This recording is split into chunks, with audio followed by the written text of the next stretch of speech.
pada Profesor Dr. Ayub Armadani Anwar, Profesor Dr. Amir Ilyas SHMH, Profesor Dr. Abdul Karim MSI, Profesor Dr. Rusana Agus, Profesor Dr. Indah Raya. Saya buka dengan ucapan Bismillahirrahmanirrahim. Kemudian para guru besar yang akan melakukan pidato pengukuhan pada Profesor Dr. Amir Ilyas SHMH, tempat tanggal lahir Pangkajenek Sidrap 10 Juli 1980, pangkat golongan pembina utama muda 4C, jabatan saat ini Wakil Dekan Bidang Kemitraan, Riset, Inovasi dan Alumni pada Sekolah Pasca Sarjana. Melalui bukunya yang berjudul Restitution in Criminal Justice, ia mengungkapkan bahwa restorative justice, a system of justice which involve the victim, the offender, and the community in process of healing the harm caused by crime. Keadilan restoratif dalam prospeksi, mereka semua mengeluarkan ada perkap, ada perja, dan ada perma. Ini yang belum ketemu dan masing-masing punya SOP masing-masing. Kemudian, prospek penyelesaian perkara pidana dengan menggunakan mekanisme keadilan restoratif untuk kedepannya sangat menjanjikan. Berikut dengan menggabungkan data dari kepolisian, kejaksaan, dan Mahkamah Agung dalam 5 tahun terakhir, tahun 2020-2024, jumlah perkara pidana yang diselesaikan dengan mekanisme RJ berada di kisaran 6.000 sampai 7.000 perkara. Angka ini belum menunjukkan secara konkret perihal kasus kelainan medik yang pernah diselesaikan melalui RJ oleh 3 lembaga penegak hukum tersebut. Dalam penelusuran saya tidak ada angka resmi terpadu untuk kasus kelainan medik yang diselesaikan dengan restoratif justice. Secara nasional, dalam 5 tahun terakhir, penerapan RJ pada perkara pidana kelainan medik merupakan fenomena nyata, masih terbatas dan tersebar, diperkirakan antara beberapa kasus tunggal sampai puluhan kasus. Namun dengan mencermati data yang disajikan oleh Kementerian Kesehatan dari 3 tahun terakhir 2023 sampai 2025, dari 51 aduan dugaan malpraktek terdapat 24 kasus menyebabkan kematian pasien. Angka ini sudah seharusnya menjadi alasan untuk membenahi praktek penyelesaian perkara pidana kelalaian medik dengan melalui mekanisme RJ dalam pembangunan hukum pidana kesehatan di Indonesia. Tantangan keadilan restoratif dalam perkara kelalaian. Penyelesaian perkara pidana kelalaian medik dengan mekanisme RJ menjadi urgent sebab menyangkut pelayanan kesehatan sepanjang masa kepada masyarakat secara menyeluruh. Dalam perkara kelainan medik, dokter tetap butuh dihargai martabat profesinya.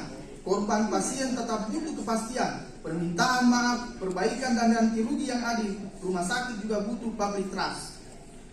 Dengan beranjak dari 3 pemangku kepentingan dalam hukum kesehatan tersebut, dokter, pasien, rumah sakit dalam rangka menggalakkan dan menerapkan penyelesaian RJ untuk perkara pidana kelainan medik ke depannya, tantangan berada pada regulasi kesehatan yang belum memenuhi asas kepastian atau disebut dengan lex serta dan lex stricta. Saya lanjut, pasal 306 ayat 3 dalam pasal Aqua menegaskan tenaga medis atau tenaga kesehatan telah melaksanakan sanksi disiplin sebagaimana dimaksud pada ayat 1 yang dijatuhkan terhadap dugaan tindak pidana. Aparat penegak hukum mengutamakan penyelesaian perselisihan dengan mekanisme sesuai dengan ketentuan peraturan perundang-undangan. Jadi kepolisian diwajibkan sebelum kasus ini masuk wajib untuk melakukan restoratif justice. Selanjutnya, dalam konteks demikian, mengobjektifikasi kelalaian medik tidak boleh dari orang yang benar-benar ahli sebagaimana dikemukakan oleh Sudarto, Edi Osyarat, menurut saya adalah kurang tepat. Jadi pendapat Sudarto dan Prof. Edi mengatakan bahwa orang yang memberikan keterangan ahli tidak boleh dengan sesamanya. Sedangkan menurut saya pendapat Sudarto dan Edi Osyarat perihal mengidentifikasi kelalaian layak dibenarkan jika dalam argumentasi penilaian seorang dokter atau ahli kurangnya penghati-hatian dokter dalam melakukan tindakan medik. Saya kira perlu objektifikasi kurang penghati-hatian dalam kelalaian medik berdasarkan penilaian dari ahlinya. Pertama kali terungkap dalam kasus Bolang. Bolang ini adalah seorang pasien, dia kena terapi, dia lumpuh, dia dikasih terapi listrik. Bolang dan Rumah Sakit Hospital Manajemen Community tahun 1957 di Inggris, yang kemudian dikenal sebagai Bolang Prinsipal. Meskipun kasus Bolang ini ditolak oleh hakim tetapi yang mengadilinya tetapi menyatakan rumah sakit terbukti melakukan kelalaian. Satu kesimpulan yang menarik dari dalam bacaan putusan tersebut menyatakan bahwa untuk menilai dokter lalai bukan hakim atau pasien yang menentukan benar salah tidaknya tindakan, melainkan responsive body of medical opinion, yaitu kelompok dokter yang memiliki kompetensi dan reputasi dalam bidang yang sama, atau yang disebut dengan sekarang kalau tidak salah kolegium. Berarti kolegiumlah yang berhak menyatakan dokter bersalah atau tidak. Suatu tindakan medik tidak pula dapat ditetapkan sebagai kelalaian, suatu akibat yang dapat dibayangkan yang telah diperjanjikan sebagai risiko medik. Adanya perjanjian risiko medik antara dokter dan pasien sebagai alasan pembenar yang dapat menghilangkan sifat melawan hukum dari perbuatan pidana telah menerbitkan dokter dalam hukum pidana untuk sifat melawan hukum materi. Jadi kalau dokter melakukan operasi menyayat-nyayat kita, sebenarnya itu adalah tindak pidana. Itu adalah hal yang tidak dibolehkan dalam hukum pidana. Tapi dalam hukum pidana dikelam dengan ada namanya alasan pemaaf dan alasan pembenar. Bahwa sifat melawan hukum material berfungsi bertendensi negatif dapat pula diberlakukan dalam tindak pidana yang berkualifikasi kelalaian culpa. Meskipun secara formil suatu perbuatan telah memenuhi semua unsur tindak pidana, namun karena tindakan ini tidak bertentangan dengan tujuan idealnya upaya untuk menyembuhkan, sehingga pelaku tidak dapat dibebani pertanggungjawab pidana.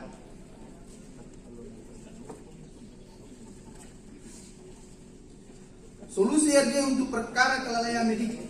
Hadirin yang berbahagia, setelah saya menguraikan tantangan penerapan restoratif justice dalam perkara pidana kelalaian medik di atas, maka solusi utama yang saya tawarkan adalah RJ dapat diterapkan, tidak ada pilihan lain dengan harus merevisi secara terbasar Undang-Undang Nomor 17 Tahun 2023 dengan mengatur ketentuan-ketentuan sebagai berikut. Pertama, hanya perkara pidana kelalaian medik yang dapat diselesaikan dengan melalui RJ.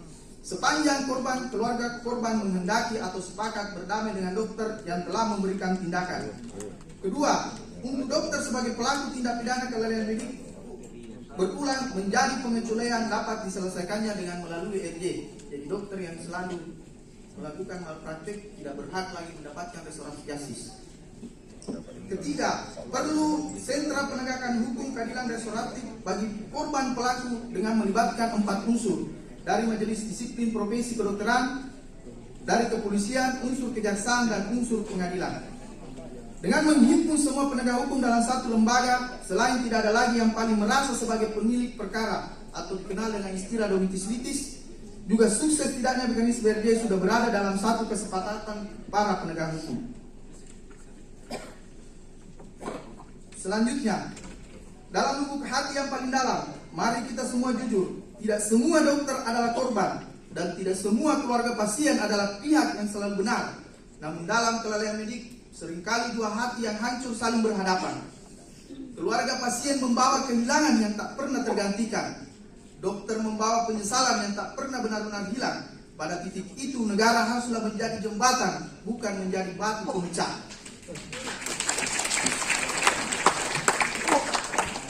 Izin Prof, ini saya alami di Rumah Sakit Unhas. Begitu kita berhadapan dengan pasien yang sama-sama merasa benar.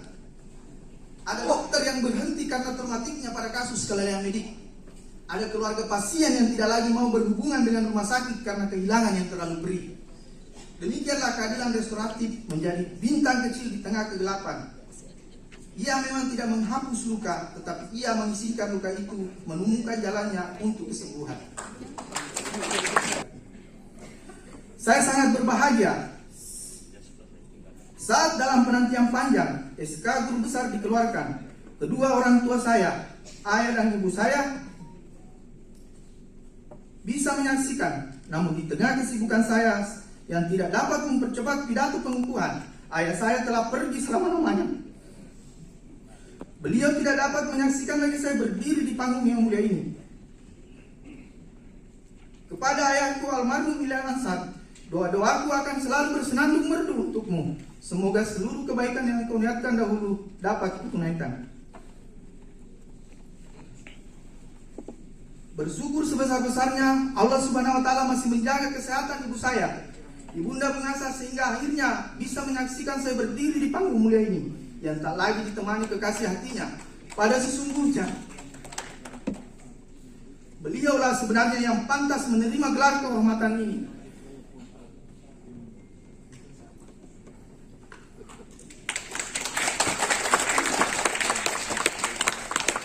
Mereka berdua telah membesarkan saya, dan hingga hari ini kalau saya salah, beliau segan untuk memerahi dan menasihati saya.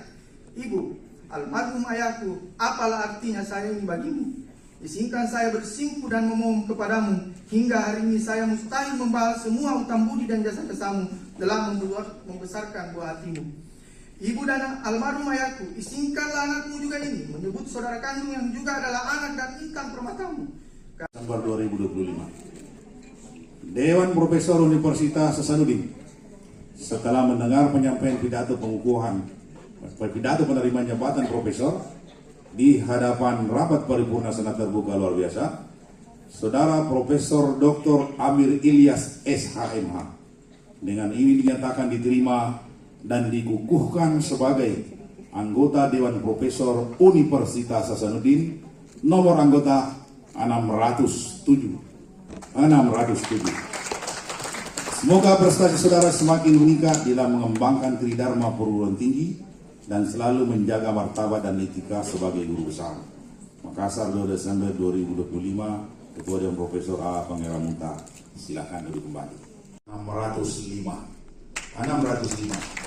Semoga prestasi saudara 2 Desember 2025, Ketua Dewan Profesor A. Pangeran Munta.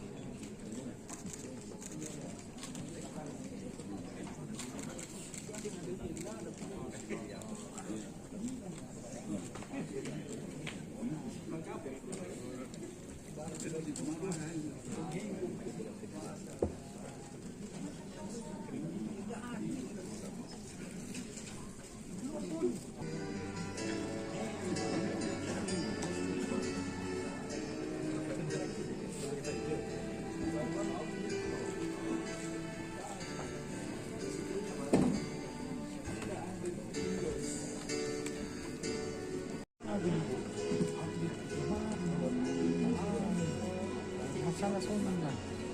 Kemarin lagi kami baru kan kepikir Indonesia Raya terputar jadi mau terputar.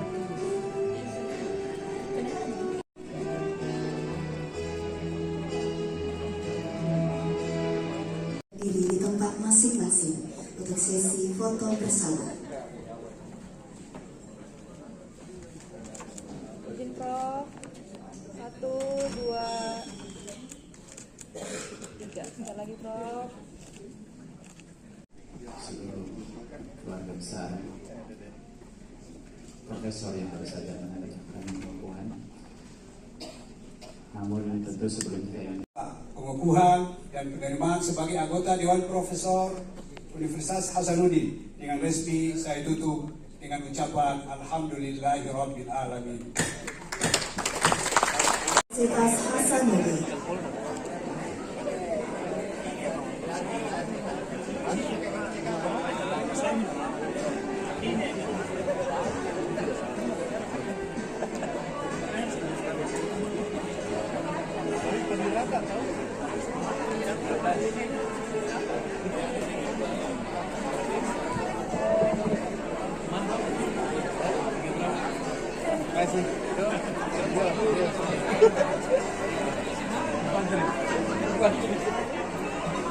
Download Tribun X sekarang, menghadirkan lokal menjadi Indonesia.